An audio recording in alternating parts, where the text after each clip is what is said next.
Hi students, today we're going to be taking a look at our Chapter 5 test review, Form 1. So let's jump in. So for number 1, it says find the y-intercept for f of x equals negative quantity x plus 1 squared. Remember that a y-intercept is discovered when you set x equal to 0. So that's what I did here. If you plug in 0 for x, you have y equals, which again, we can replace f of x with y. So y equals negative quantity 0 plus 1 squared. Well, 0 plus 1, of course, is 1. Squared becomes 1. With that negative, though, it turns into a negative 1. So the answer is letter B.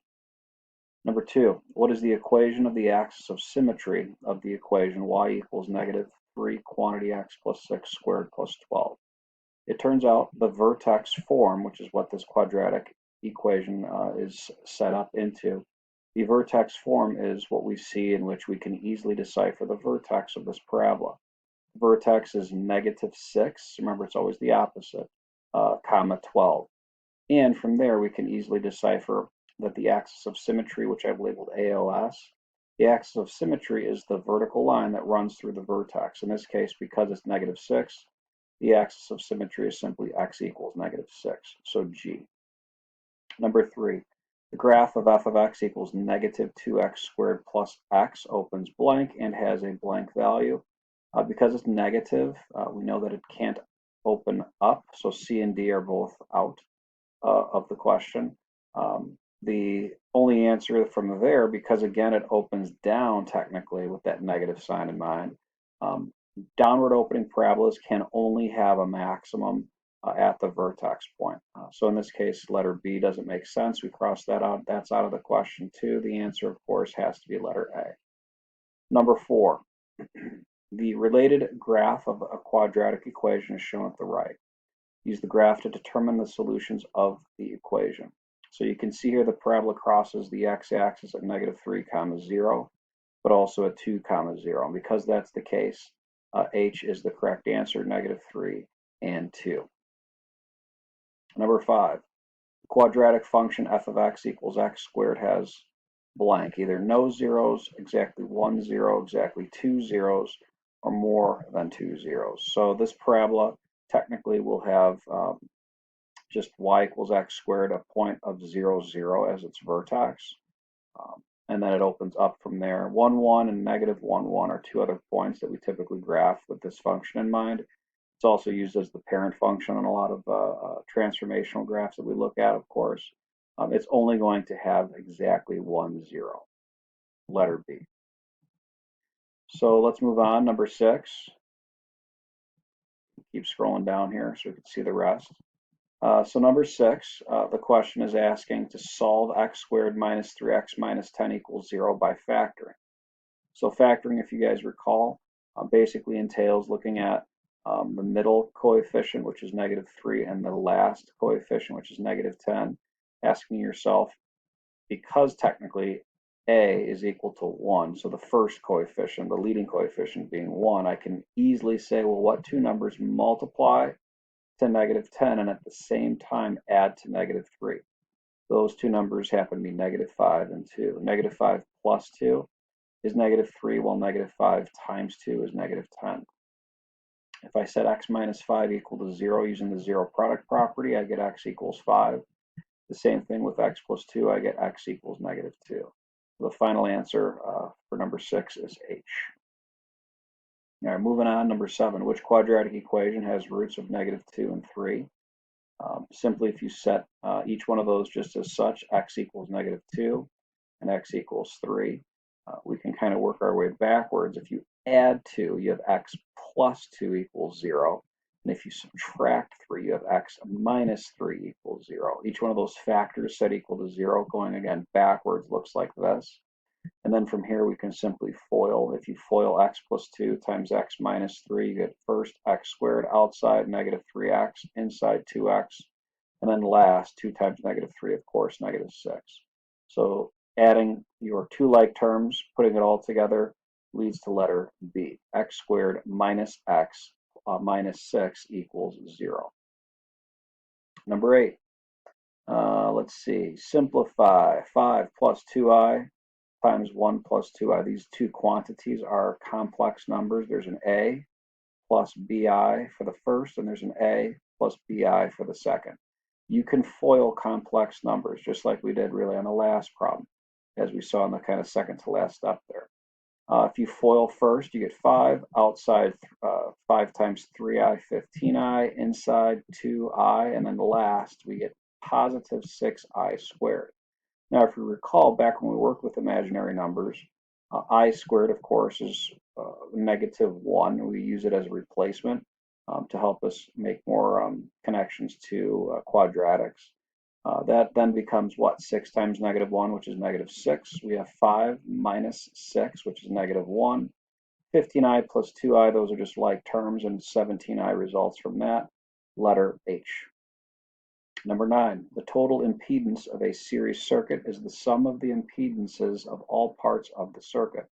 A technician determined that the impedance of the first part of a particular circuit was 2 plus 5j ohms.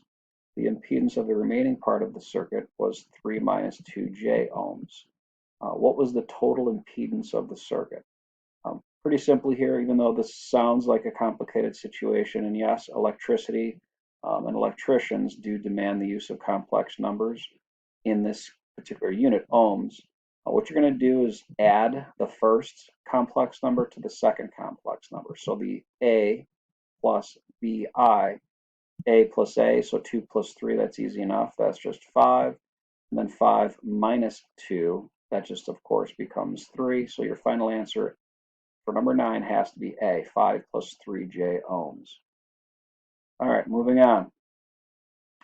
Number 10, to solve x squared plus 8x plus 16 equals 25 using the square root, by using the square root property, you would first rewrite the equation as what? Well, it turns out the left side of the equation is a perfect square trinomial, and it happens to be a factorable perfect square trinomial. Two numbers that multiply to 16 and add to 8 are 4 and 4. And because it's the same number, x plus 4 times x plus 4, or x plus 4 quantity squared is the way we can rewrite that. And this, if you recall, led nicely to completing the square. In this particular case, they're only asking you to set it up. But if you continue to solve, you would take the square root of both sides. Nonetheless, the answer, of course, is already there. So for number 10, it's F. X plus 4 quantity squared equals 25. Next page.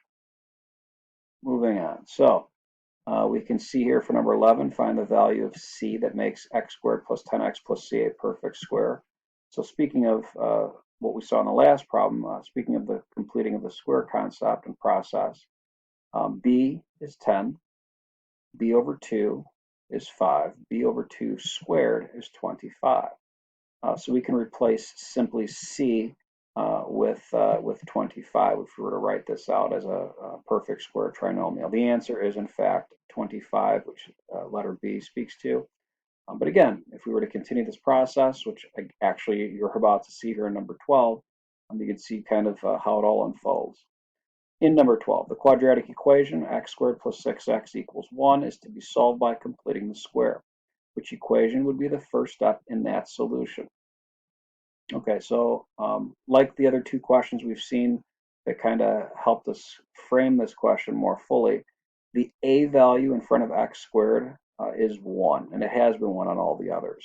Okay, when it's not 1, there's more analysis to be done, but this is pretty straightforward. B is 6, b over 2 is 3, b over 2 squared is 9.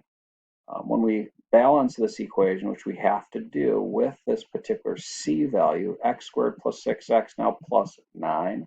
Whatever you do on that side, you've got to do on the other side, and that's exactly what you see.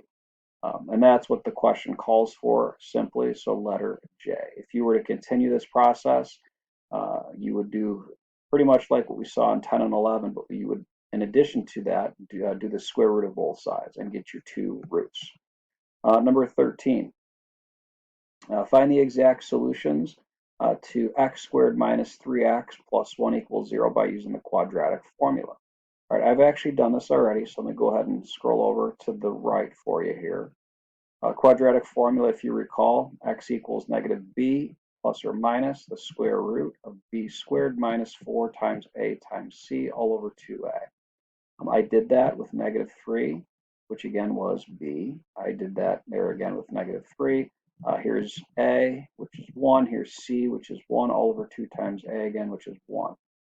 The math under the root, this is also called the radicand, but also the determinant, if you recall, simply 9 minus 4 or 5. This ends up being just 3, and the denominator just 2, so 3 plus or minus the square root of 5 all over 2.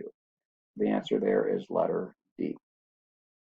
Moving on, number 14. And for both 14 and 15, you'll be using the discriminant. Speaking of that, the discriminant to determine the number and type of roots for each equation. Okay, so 14 is x squared minus 3x plus 7 equals 0. The discriminant, if you remember in full, is b squared minus 4 times a times c. As you can see, the math nicely leads to this number of negative 19, which technically, because it's less than 0, means that you won't have any real solution. So the only answer that makes sense here is F, 2 complex roots. Number 15, same type of thing, except I must set it equal to 0 before I can even use the discriminant correctly. Subtract 4x, and if you add 4, you get this quadratic, so b squared, negative 4 squared minus 4 times a, which is 1, times c, which is 4. In fact, 16 minus 16, because it's equal to 0, we can argue that easily this is one real or just one rational root. Same thing. It's real, but it's also more specifically rational. It'd be like looking at a parabola that crosses, or excuse me, touches the x-axis at only one point. All right, numbers 16 through 18, because we are going to skip 19 and 20. Let's take a look. What is the vertex of y equals 2 times the quantity x minus 3 squared plus 6? Just like we've already seen in a problem similar to this, this is vertex form. Your h value is 3, your k value is 6, so simply your vertex is 3, 6, so letter J. Number 17. What is the equation of the axis of symmetry of what you see y equals negative 3 times the quantity x plus 6 squared plus 1? Similar to, again, what we've seen in the past, this right here ends up being technically negative 6 for your h value because it's minus h, so x minus a negative 6, and then your k value is just 1. The axis of symmetry always is a vertical line that runs through the vertex, and because the vertex has an x coordinate of negative 6, the axis of symmetry is simply x equals negative 6, so B. Number 18, which quadratic function has its vertex at 2, 3 and passes through the point 1, 0? Okay, so this problem in particular I actually did here for you, if you can kind of take a look. I did already also label the vertex as h, k. The ordered pair 1, 0 I've labeled as x, y. Here, as you can see, is the vertex form of any parabola, really. Generally, y equals a times the quantity x minus h squared plus k. We know h, remember, was 2, so I plugged it in. We knew k was 3, I plugged that in. 1, 0, so x is 1, there it is. Y is 0, so there you go. A is the only variable that I don't know, which is actually pretty simple if you think about it, because what? Subtract 3 from both sides. 1 minus 2, which is negative 1, quantity squared, that's easy, that's just 1. And then simply what? Divide negative 3 by 1, and just what? A is equal to negative 3. Final answer, y equals negative 3 times the quantity x minus 2 quantity squared plus k, or in this case, excuse me, 3, which is your k value. So the answer, of course, is G. Like I said, we'll skip 19 and 20. We actually didn't touch those ideas in this particular chapter. The bonus question, let's just take a look. We have the time. As it turns out, you can do this problem very much like what you did on the prior questions. Finding a y-intercept is as easy as plugging in 0 for x, which I did here. When you plug in 0 for x, things simplify quite nicely until you get 14. So 0, 14. To find the x-intercepts, which is a little bit more challenging, you're simply going to plug in 0 for y. And remember that if you recall the completing the square process questions we did, this would be the full process of solving after completing the square. So 0 is equal to y. Let's solve for x. Add 18, divide by 2, take the square root of both sides.